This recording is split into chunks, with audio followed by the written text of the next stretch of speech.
ప్రజానీకానికి కూడా దీపావళి శుభాకాంక్షలు.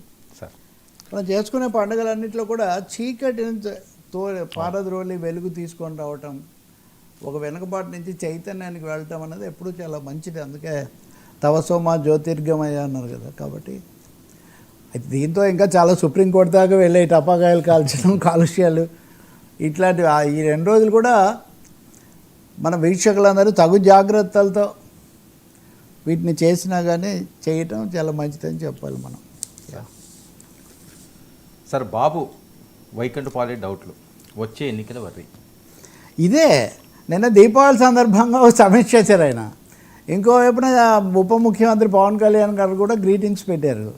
ఈ దీపావళిని కూడా ఈ రాజకీయాలు వదిలిపెట్టట్లేదు.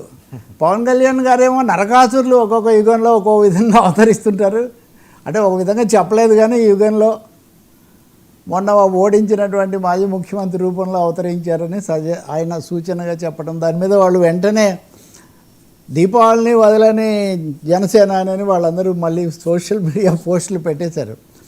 చంద్రబాబు నాయుడు ఇతర శుభాకాంక్షలు ఇవన్నీ చెప్పడంతో పాటు అధికారులు సమీక్షలు ఇవన్నీ చేశారు. ఆయనకి అది ఇంకా ఇది కదా అబ్సెషన్ మిషన్ చేస్తూ వైకుంఠపాలి ఉండకూడదు. ఈ వైకుంఠపాలి మీకు గుర్తుంది కదా, కడప మహానాడు.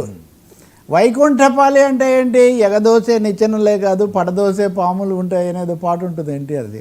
సో పైకి పోయినట్టే కిందకు వస్తుంటుంది. మళ్ళీ ఎన్నికల్లో మమ్మల్నే గెలిపించాలి, ప్లీజ్ రిటర్న్.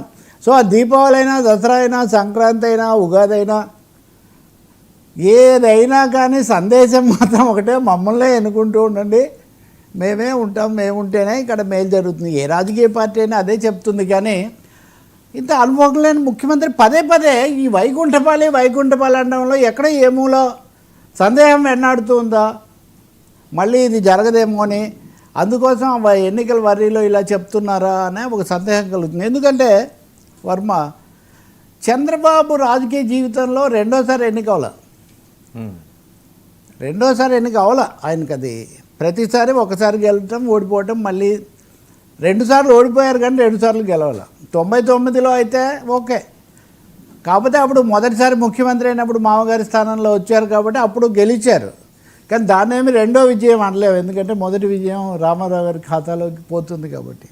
మరి ఇప్పుడు ఇన్ని చేసుకుంటూ ఇన్ని పథకాలు బ్రహ్మాండంగా ఉంది ప్రభుత్వము, super 6, super GST, super savings అన్నీ సూపర్గా ఉంటే ఈ సూపర్ డౌట్ ఎందుకు వెంటాడుతుంది?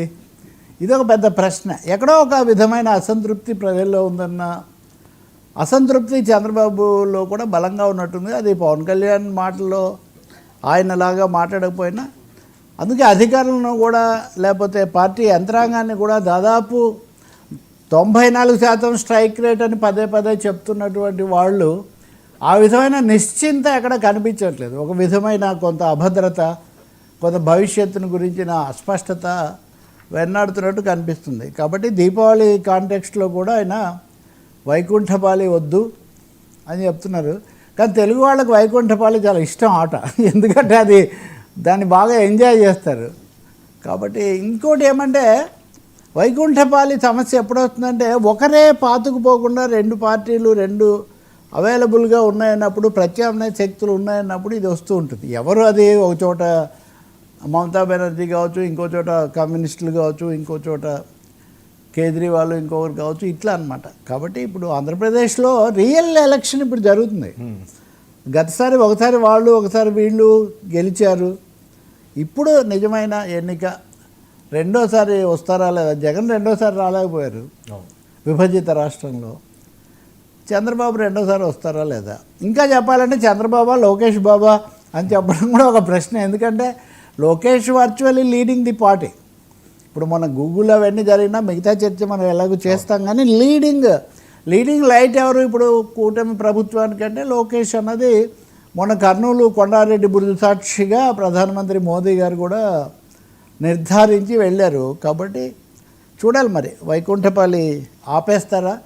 వైకుంఠపాలి ఆట అయితే ఆపరు, ఎన్నికల్లో ఏమన్నా ఆపుతారా చూడాలి. సార్ నెక్స్ట్ ఇయరే లోకేష్ గారికి పట్టాభిషేకం, చంద్రబాబు పట్టాభిషేకం అని ప్రచారం, అది సాధ్యం అవుతుందంటారు చంద్రబాబు నాయుడు? అంటే తొందరగా చేయాలి అనేది ఉంది వీళ్ళకు. కొంత అసంతృప్తి. ఇది ఇందాక నేను చెప్పినట్టుగా యాంటీ ఇన్కంపెన్సీ గతంలో చంద్రబాబు ఎప్పుడు రెండోసారి వచ్చినా ఇది లేకపోవడం నిజం. అది ఇంకా మనం చెప్పినా చెప్పకపోయినా అది ఒక ఫ్యాక్ట్ ఆఫ్ లైఫ్. ఇప్పుడు ఉదాహరణకు కేరళలో నిన్న విజయన్ మొదటిసారి ఒక 40 ఏళ్లలో రెండోసారి వచ్చింది విజయన్ ఒకరే. కేరళలో ఎప్పుడు ఎవరు రాలేదు అట్లా. అలాగే జయలలిత ఒకసారి వచ్చారు తమిళనాడులో. ఇట్లా బలమైన రెండు శక్తులు, ఆ రాజకీయ శక్తులు వాటి నేపథ్యాలు ఏమైనా ఉన్న చోట తప్పకుండా ఈ ప్రమాదం అది ఎలా ఉంటుందంటే పిల్లలు అమ్మ కొడితే నాన్న దగ్గరికి, నాన్న కొడితే అమ్మ దగ్గరికి వెళ్ళినట్టుగా ఇంకా ఇతర శక్తులు పెరగకుండా కూడా వీళ్ళే చేస్తుంటారు. అది కూడా మూడో పార్టీ రాకుండా. ఇప్పుడు తెలంగాణలో కూడా అదే కదా ఛాలెంజ్. అవును. ఇప్పుడు బీజేపీ నానా దండాలు పడుతుంటే అదే మన దగ్గర తెలంగాణ టాపిక్స్ వేరే ఉన్నాయి. అందువల్ల మీరు అన్నది జరుగుతుంది. మొన్ననే మనం చేసిన వీడియోస్లో లోకేష్కు పట్టాభిషేకం అన్నది చాలా ఎక్కువగా వీక్షకులు చూశారు. కర్నూలు ట్రిప్ హైలైట్ ఏంటి? లోకేష్. ఇంకొంతమంది అయితే పవన్ కళ్యాణ్ ఒక నిమిషం ఆపి ఇన్ని పిలిచారు అన్నది కూడా దాన్ని ప్రత్యేకించి కట్ చేసి అక్కడ పెట్టారు. పవన్ కళ్యాణ్ ఆ మాత్రం వాస్తవికత ఆయనకు ఉంటుంది. ఇది వాళ్ళ పార్టీ, వాళ్ళ ముఖ్యమంత్రి, వాళ్ళ నాన్న, ఇంకా ఆయనకు సహజంగా జరుగుతుంది కదా. అది మెగా ఫ్యామిలీలో పవన్ కళ్యాణ్కి ఇంపార్టెన్స్ ఉన్నట్టే నారా ఫ్యామిలీలో నారా లోకేష్కి అది ఉంటుంది.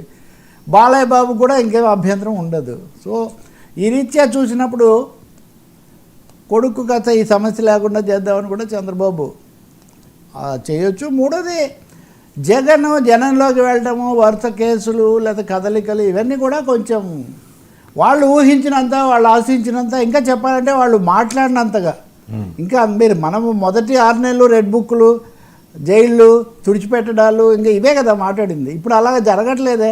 ఇప్పుడు మాటకు మాట ఖండన. కాబట్టి వైకుంఠపాళి ఆపడానికి బాబు గారు ఏం చేస్తారో చూడాలి. ఇంకా మరి ఈ లోపల లోకేష్ బాబు గారు ఏం చేస్తారో. సార్ అప్పుడు దీపక్ రెడ్డి ఇప్పుడు